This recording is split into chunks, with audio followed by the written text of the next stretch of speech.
Hi, everybody. This is producer Peter. You are jumping into an episode that is about the events of 9/11 and also talking pretty candidly about sexual assault. Just fair warning, we are going to talk about those subjects. Oh, God. Oh, my God.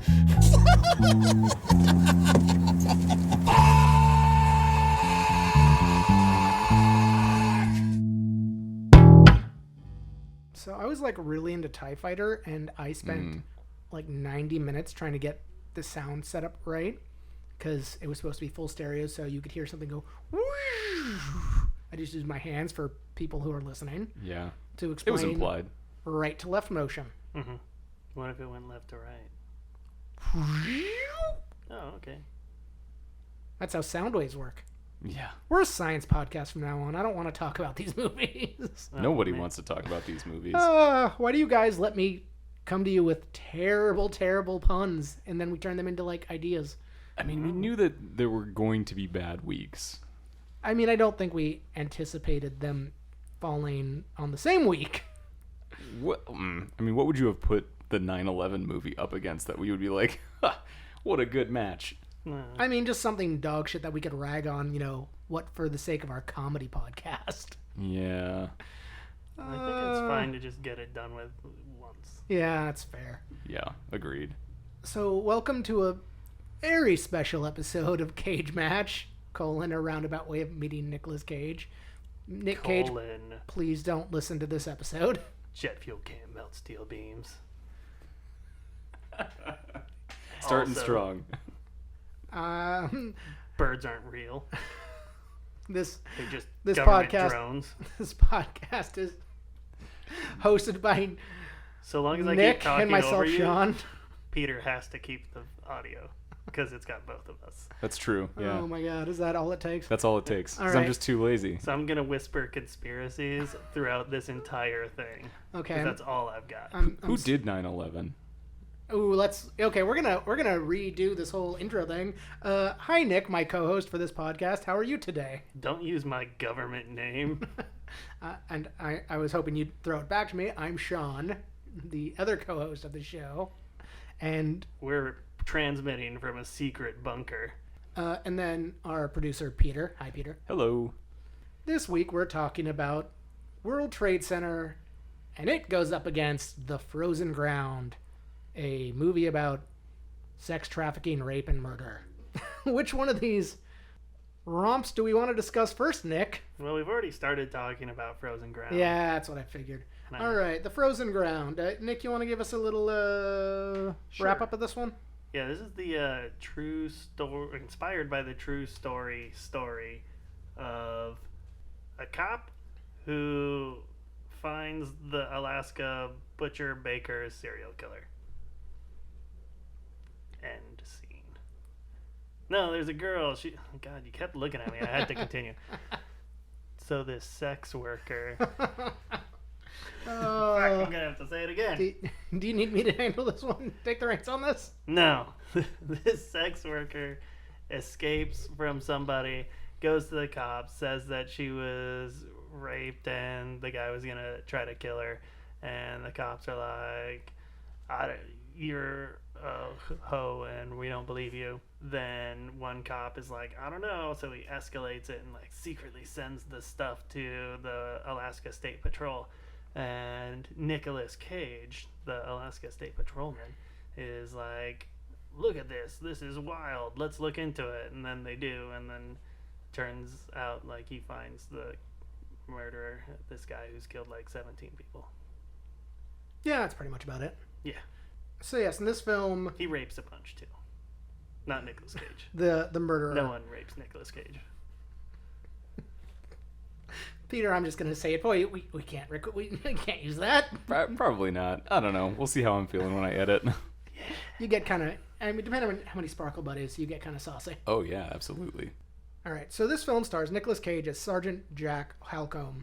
John Cusack plays serial killer. We'll just use that as the safe parlance. Robert Hansen, who I'm pretty sure they didn't change the name of in this one. No, that is his name. Yes. And Vanessa Hudgens plays Cindy Paulson, the young woman who managed to escape her captor and alert the authorities to Robert Hansen, and eventually led to his capture and confession. The proverbial one who got away. And that's probably the best joke you're going to get this whole episode. So, Nic Cage plays a cop again. Where do we rate him on the good cop, bad cop scale? I think he's a good cop on this one. I mean, he was a better cop than some of the other cops, for sure. Yeah.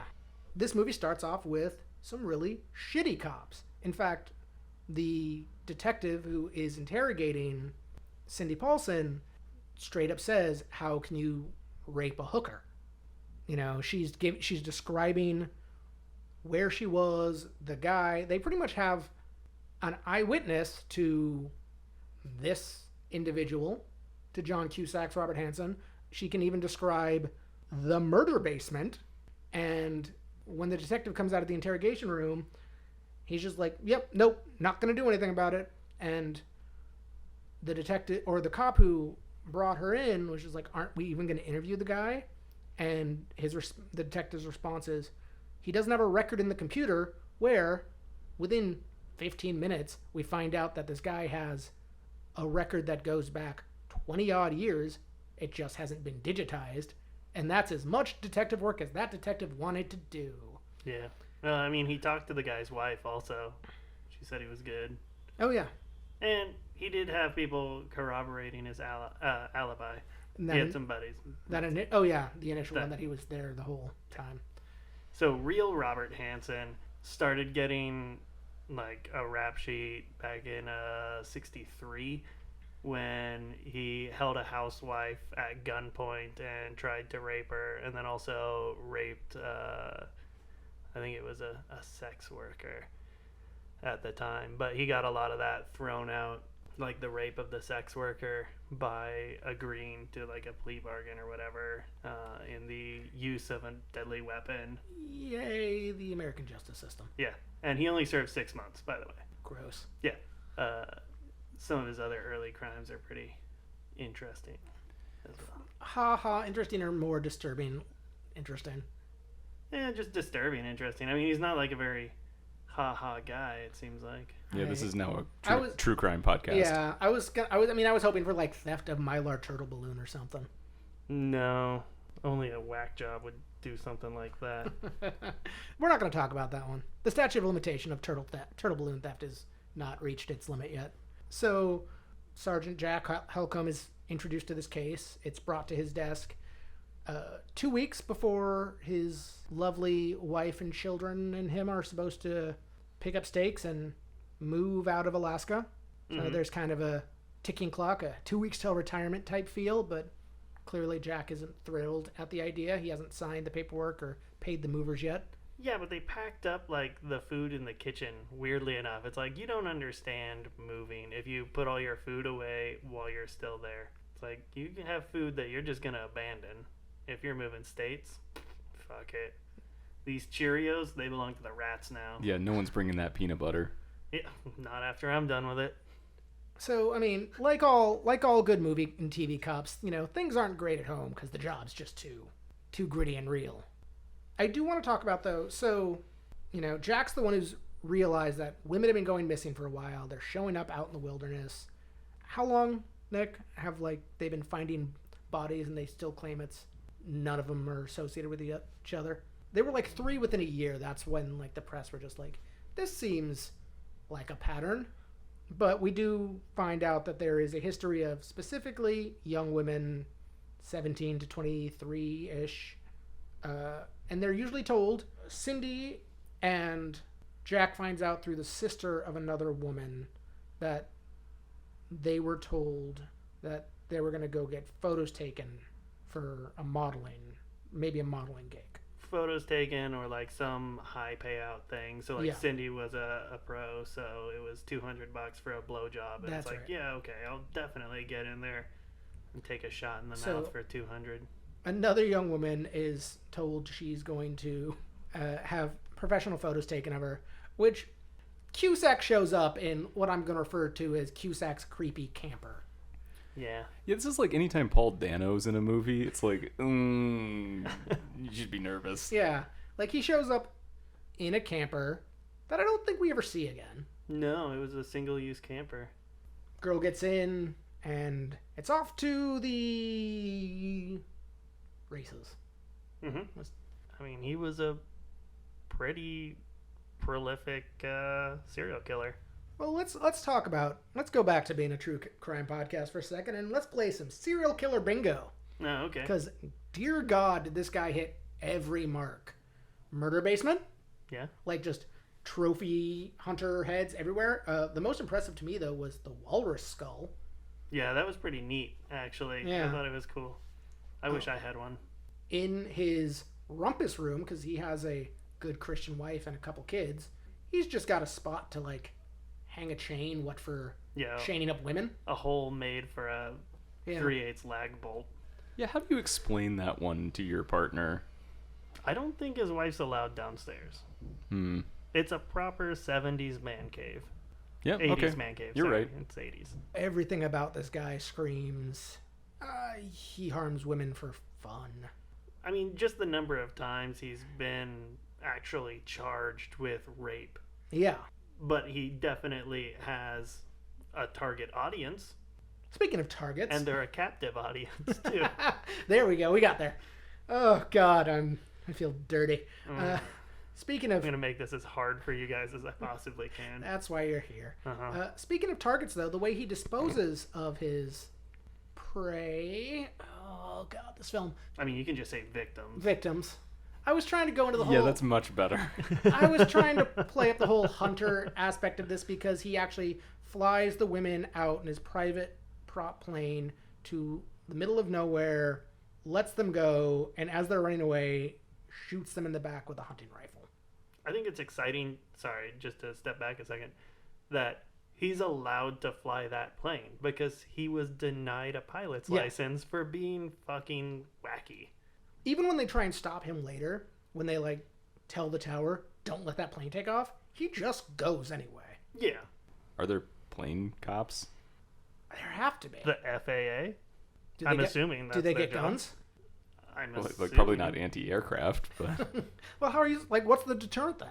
Take your plane away? Take his license, the one he doesn't have? No, just the airplane. That makes it real hard to fly. Can they take the plane away? They're the fucking government. They'll come in and take anything they want. Like, literally, if you get pulled over, they can take the money from your wallet and never give it to you again. fuck cops. Yeah. Fuck them. Yeah, no, Fuck I mean... the government, too. This movie does not... I mean, outside of, like, the depiction of the cops who brought this guy in, most other cops in this film are fairly inept. And, like, the DA definitely just doesn't want to pursue this. Ooh, but we have, like, the copyist cop actor, Dean Norris, the guy from Yes. Breaking Bad. Yeah.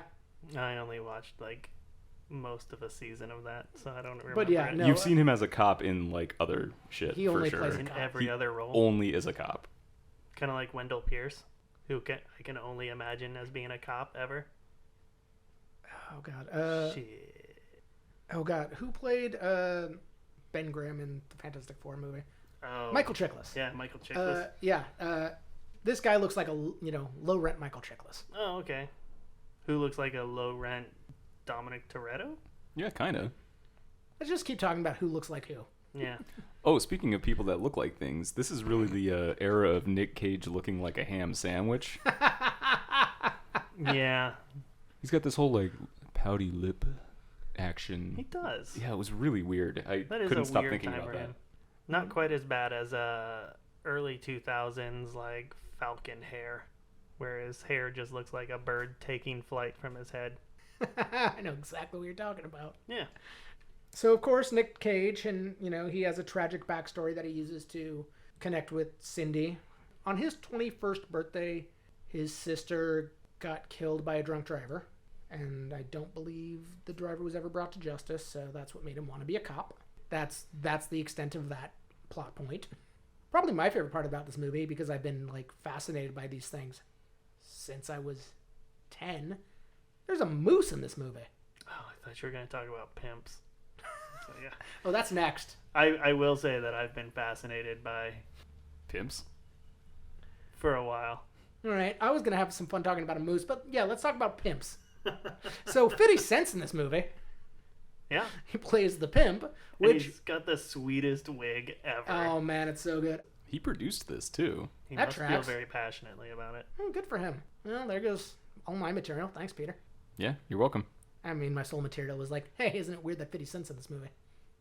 It is weird. So you want to talk about pimps? Go. Well, he was kind of a pimp with a heart of gold in the end. He saw an opportunity and tried to rob the guy that was going to kill the sex worker. Yeah, okay, so maybe not a heart of gold. So yeah, 50 Cent. So Hanson gets one of his buddies to go and rough up this pimp to track down Cindy Paulson.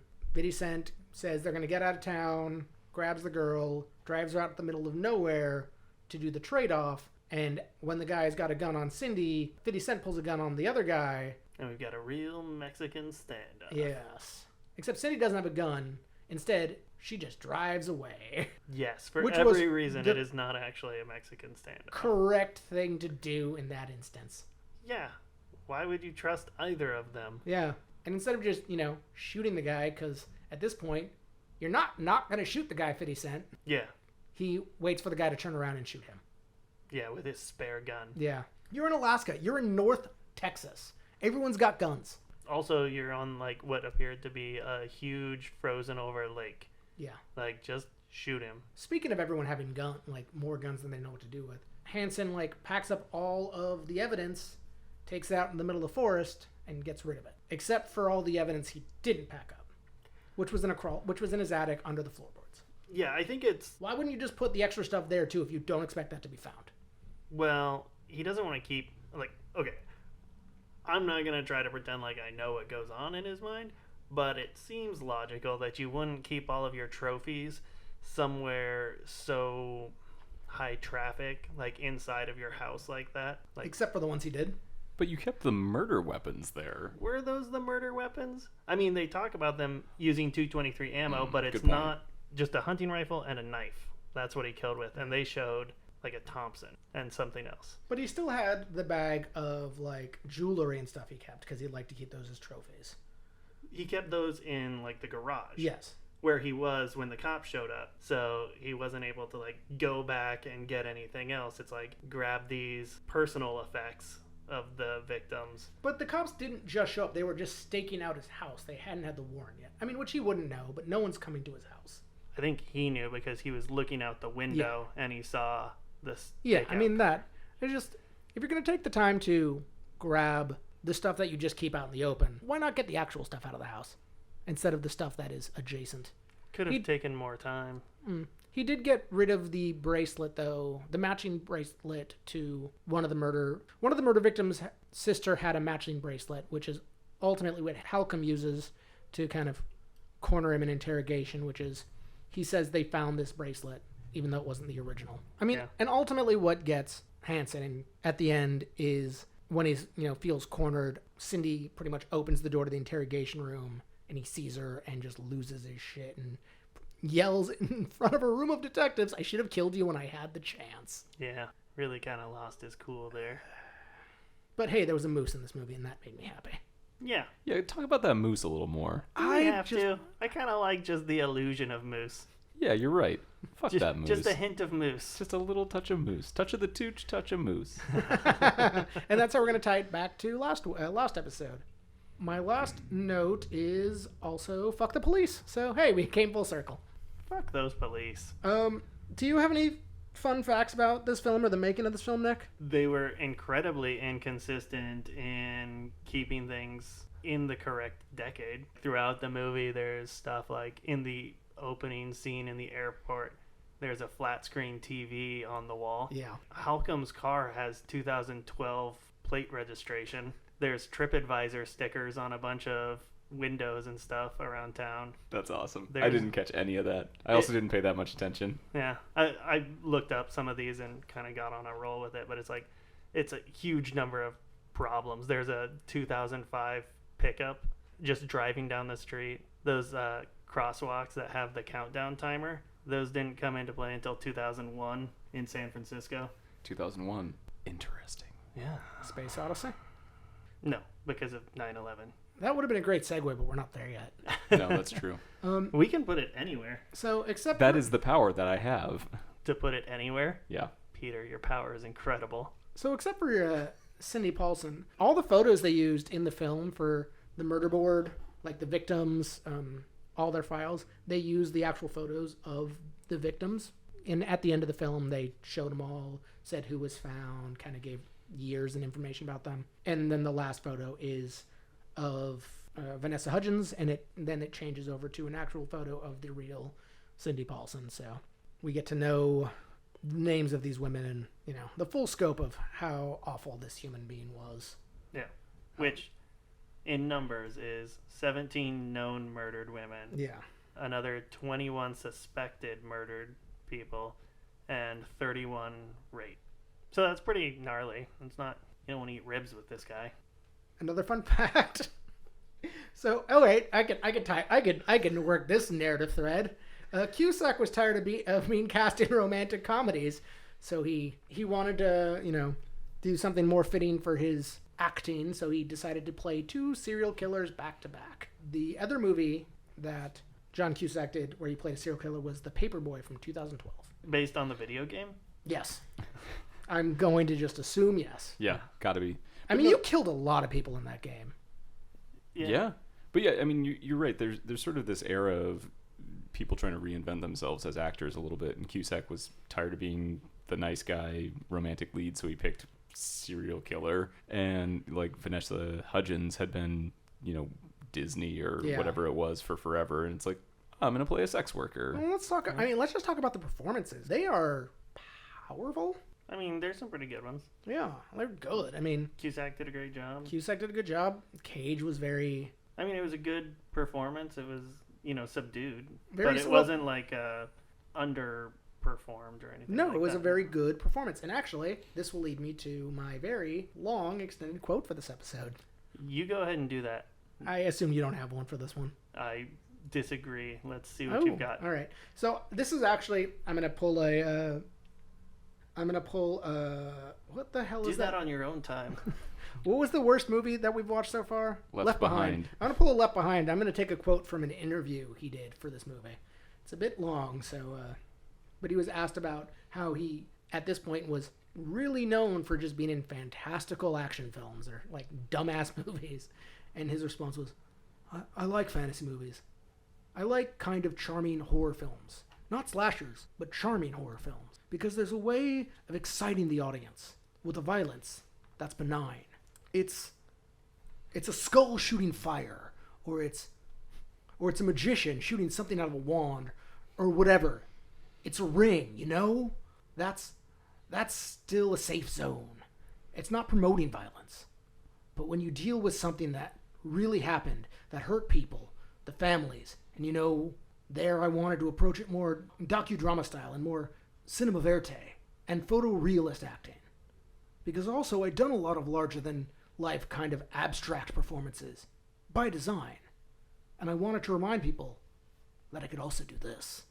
Okay, so I have a theory on this. It's right around this time that he was going through his financial troubles, right? Like that was 2011, 2010, something like that. And there's like a run of movies that I'm like, really? He didn't have to flex all that much on these, and it seems like they are just... You couldn't have waited for like one fucking second. I tried to... I was like, I should stop, and then it was too late. Yeah, the damage was done. But The like, okay. thought was in your head, and you're just like, I should stop, but I don't have to. I was trying to have moose talk, and you guys fucking cut No that moose off. talk. All right, so you were saying? So I just think it's interesting. It's like, and I'd love to actually pick his brain about this.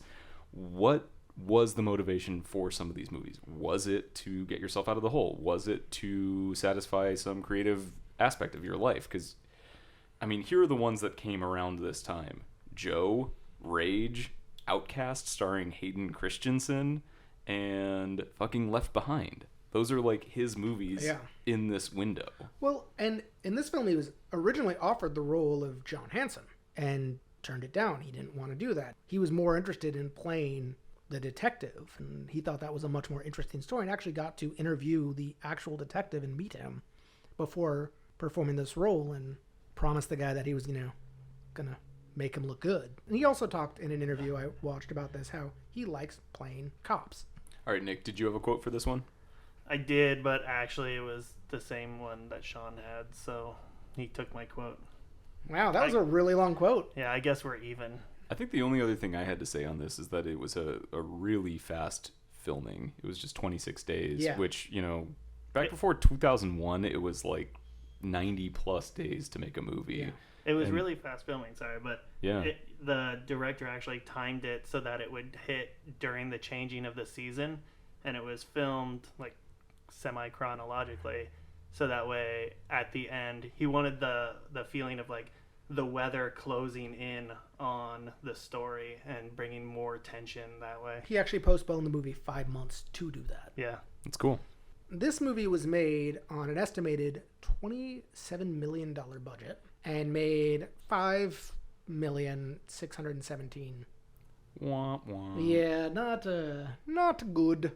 And all right, that brings us now that that uncomfortableness is out of the way. Let's talk about our second film, which I'm sure will raise the spirits of this podcast. Oh wait, it's World Trade Center. More government-funded lies. Starting strong, boys. Starting right. strong. So, This propaganda movie was brought to you.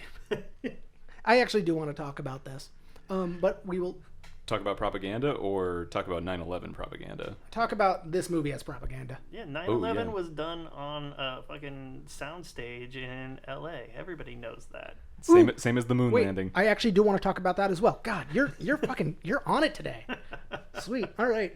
You know, we're going to talk about this first. What I found interesting about this, and here was one of my fun facts, is the city would not allow them to use Ground Zero, would not allow them to film anything there. They were only allowed to film one scene of cops driving to Ground Zero for the film. And anything shot in New York, the actors weren't even allowed to look up in the direction of where the towers would be. The city would not allow for any depictions of this happening, so they had to be real creative with it. And I remember thinking, watching this, I'm like, this movie does a really good job of not like depicting this horrible event, and it's not about that. And it turns out that the city was just like, no, we don't fucking ever want to see this again. Don't put this in your movie. So this film was all shot in LA. All shots at Ground Zero are done in LA because the city would not allow them to depict that in New York. Well, they also already had the set from 5 years prior when they filmed it the first time. And we're canceled. All right, Yeah, let's now- go get dinner. Now it's a conspiracy podcast. I'm just trying to get in on some of that Q money, man. I'm going to complain until that first check shows up. Then I'm like, all right. But no, I thought that was interesting. Real quickly, this film is... Yeah, give us the summary. I was gonna I'll tell you. It's 9/11. Yeah, I was going to say, like, oh, how do I approach this? Because it is 9/11, and it's, you know, that. But it's based on the true story of two Port Authority cops who they weren't in the towers. They were in Building 5. So something in the attached area. It's beneath Yeah. Tower 2. Yeah. And when one of the towers came down, the floor came out under them. They were crushed under a bunch of debris, and they survived. But it's them being trapped while waiting for rescue, juxtaposed with their families who are trying to get information and waiting to see what happens. And it's a day, I think it's, 12 to 20 hours of time. This film jumps around a lot, especially at the end when they finally do get rescued. It's like the all is lost moment, and then 5 minutes later they're getting like dug out.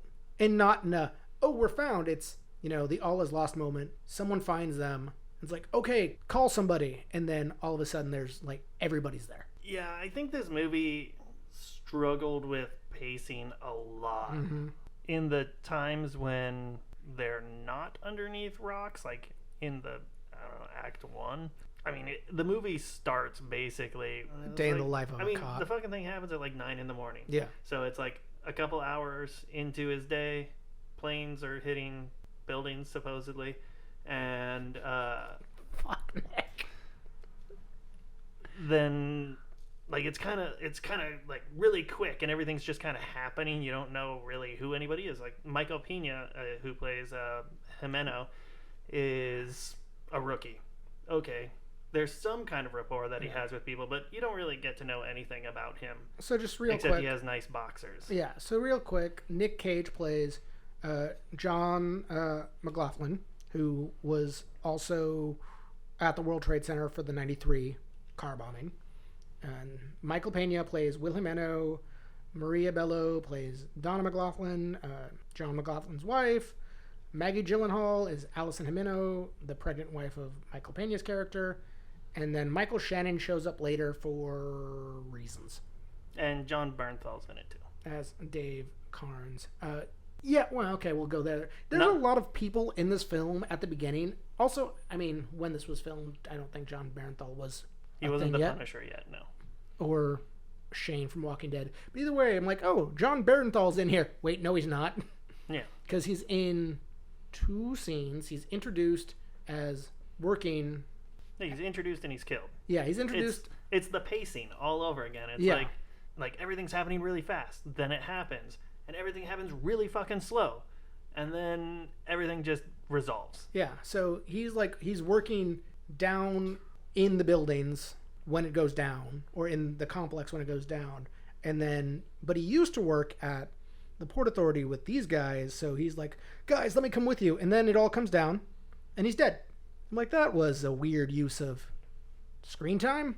Mm-hmm. I mean, again, this is based on real people, which I understand, but at the same time, conservation of story.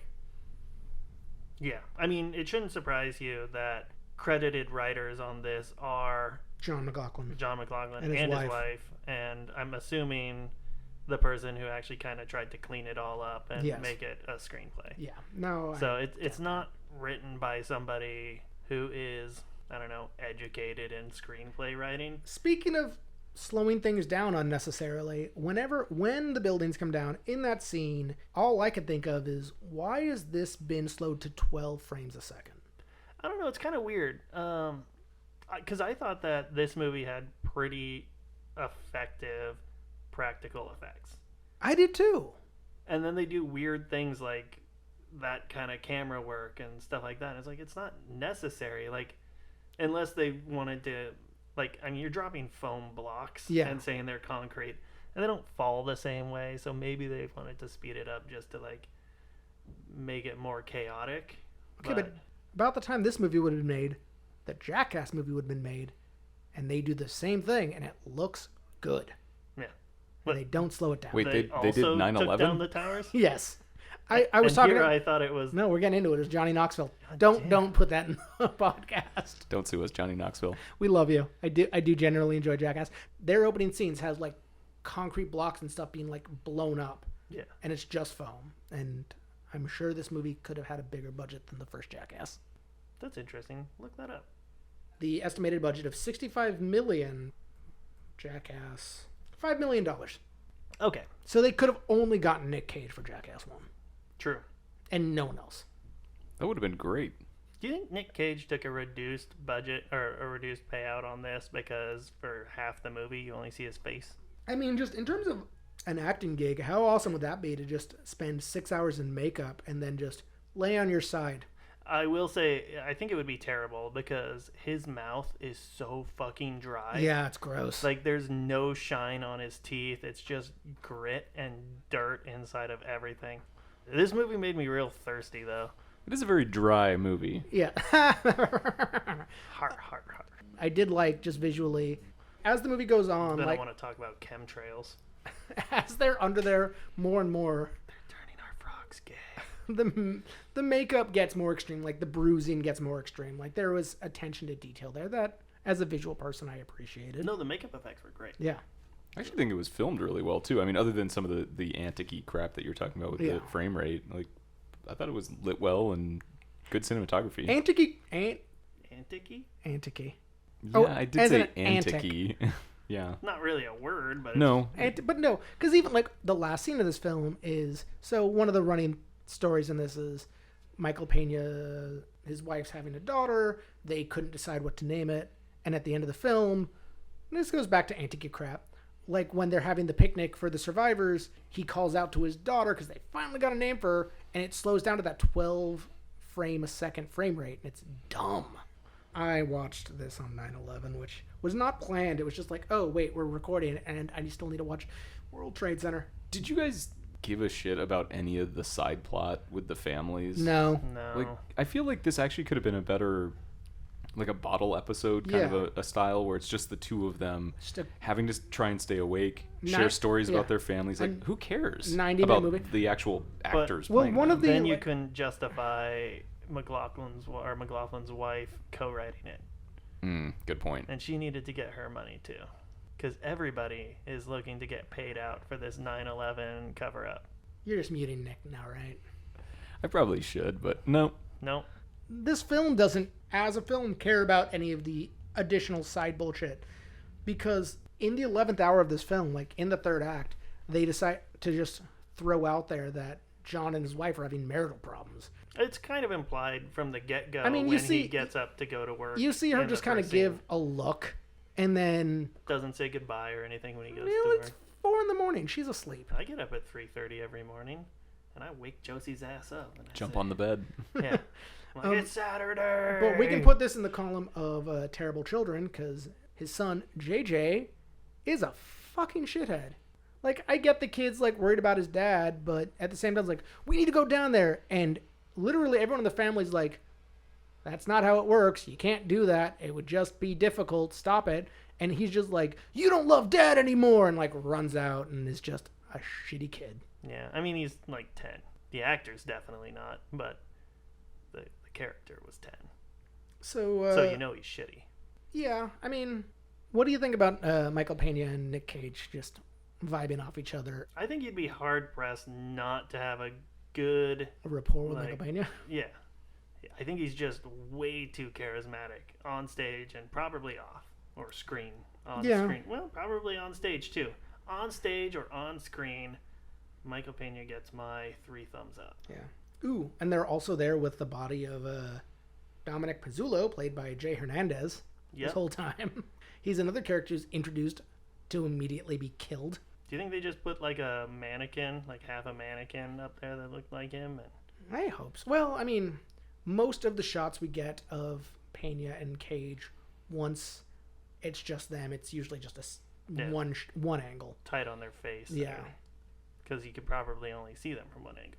One thing I found shocking, and Nick, you'll have a witty retort to this, I'm sure, is just The audience disagrees.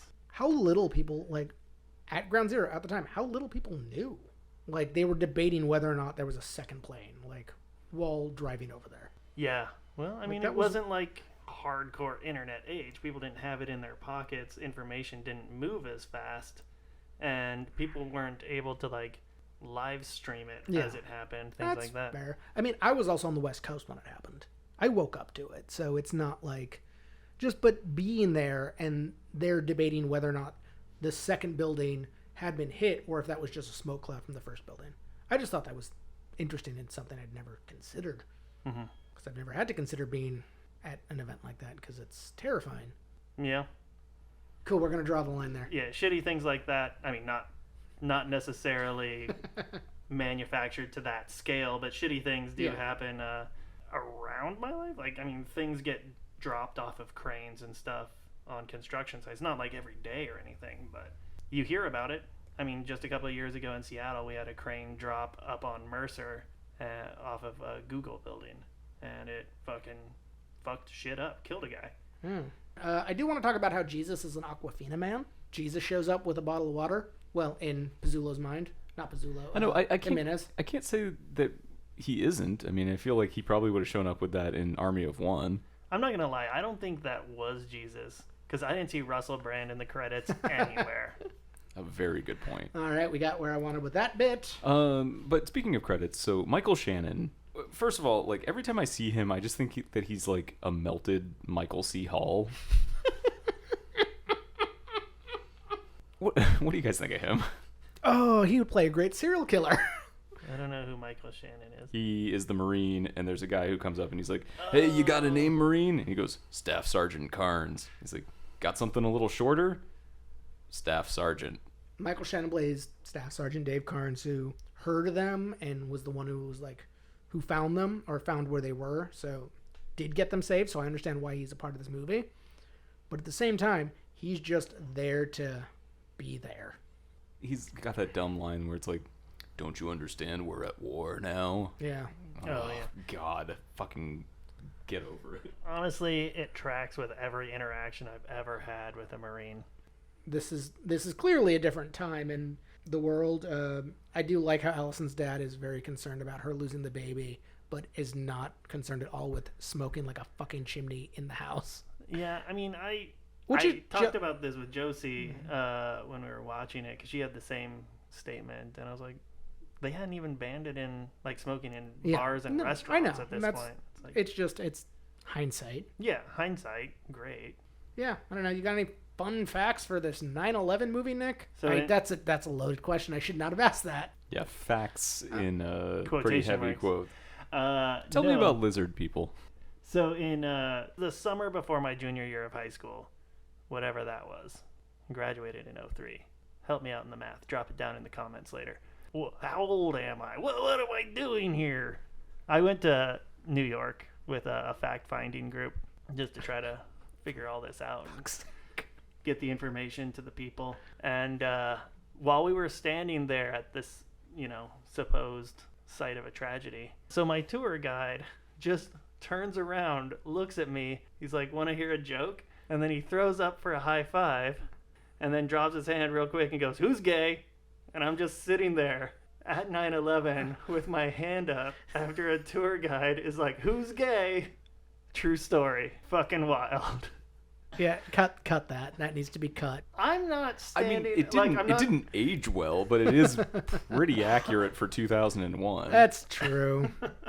And it's just outrageous that a New Yorker in New York at night at ground the zero. site, yeah. He was probably from Jersey. That's probably true. Fuck Jersey.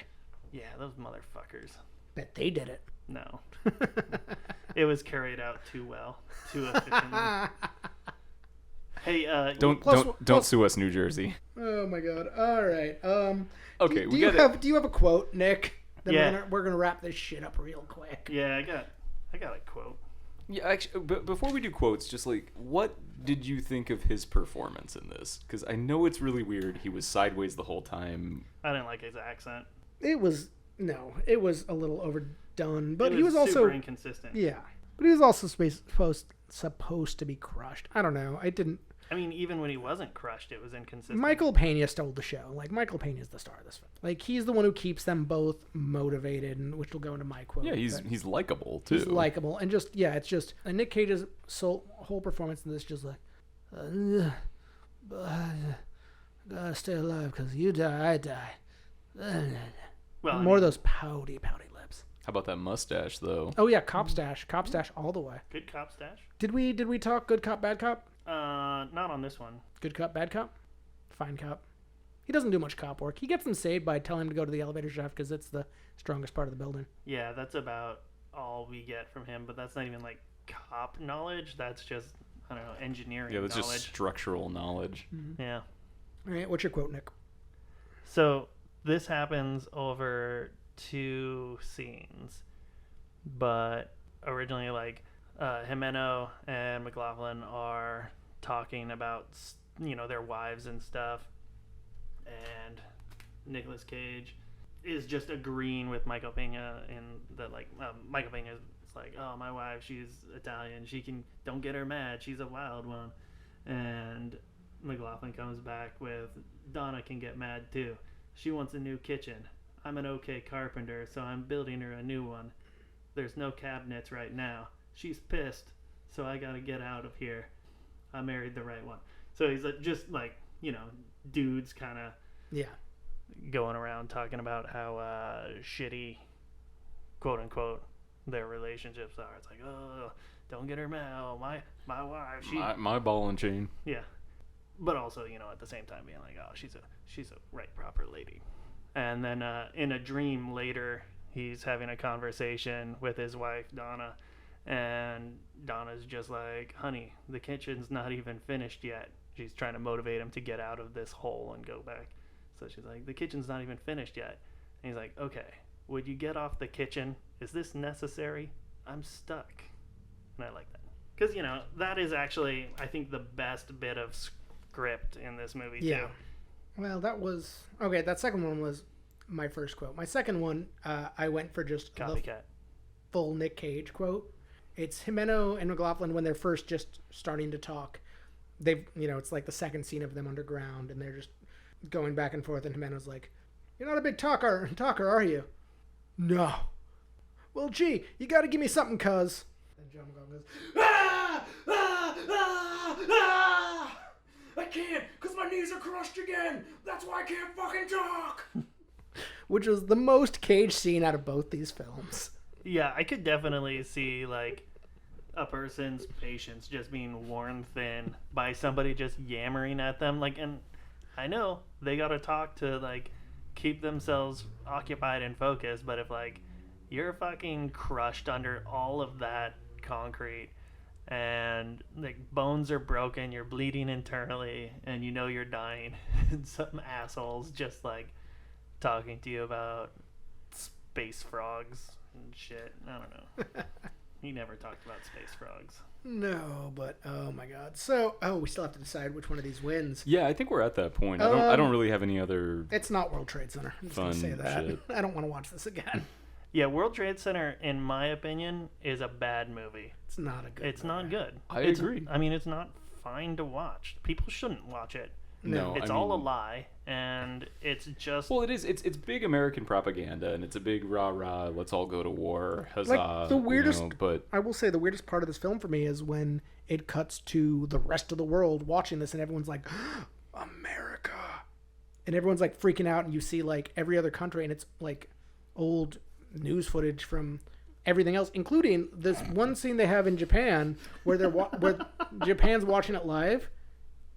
It would have been nighttime in Japan, and the footage they showed was during the day, so it wasn't live. Fuck them. So it is a fucking lie. yeah, it's all a conspiracy. It's I hesitate to say it's a conspiracy.